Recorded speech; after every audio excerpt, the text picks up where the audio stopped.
Оригинальный задний бампер Audi A3 с 2012 года.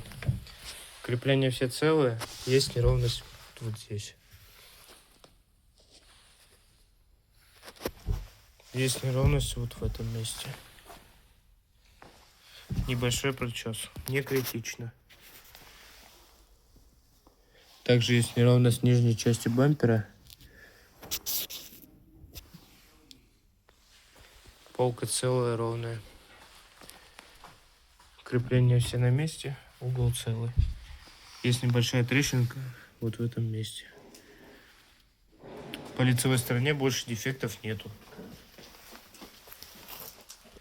С обратной стороны отошло боковое крепление от бампера.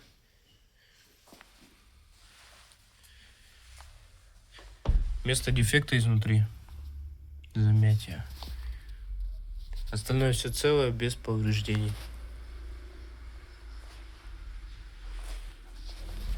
Оригинальная эмблема.